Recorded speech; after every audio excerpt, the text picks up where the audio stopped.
உதவாங்கினோம். திமுக காரங்களுக்கான ஆதரவாகவே நான் பேசுகிறேன். நீங்கள் யோசிச்சு பாருங்க வரும் 10 வருஷம் இவங்க ஆட்சியில் இல்லை. இவங்க ஆட்சியில் இல்லாத போது அடி வாங்கினது உதவாங்கினது யாரு? கீழே அடிமட்ட திமுக காரன்.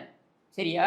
எனக்கு பிடிக்கும் பிடிக்கல வேற விஷயம். அவனை பார்த்தனா ஏய் போடா நீ உதயசூரியன் உனக்கு எதிரானவன் நான் அப்படின்னு சொல்லிட்டு போகிறது வேற விஷயம். ஆனால் அந்த உதயசூரியனுக்காக தான் அவன் ஒரு ஒரு ஒரு ஒரு கிளாஸ் டீயை வாங்கி குடிச்சுக்கிட்டு அதுவும் என்ன டீ கடையில் பேச்சு போட்டு திமுக காரன் இன்னைக்கு காசு கொடுத்து எதையும் வாங்கியிருக்கான்.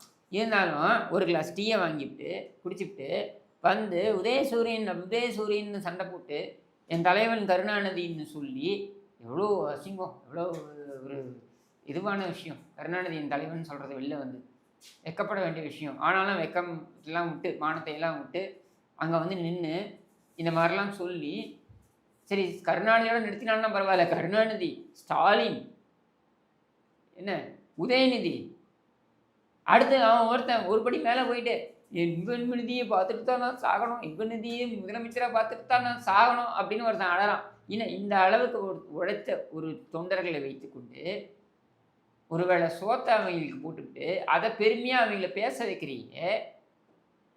இந்த 4 வருஷம் எவன் தின்னான் இந்த ஆட்சியில்? அப்படி வந்த ஆட்சி தானே இந்த ஆட்சி. இந்த ஆட்சியில் எவன் தின்னான்? தின்னவன் எல்லாருமே எவனுமே சொல்கிறேன் வரும் எவனுமே இந்த கட்சிக்கு பரிச்சயமானவன் கிடையாது.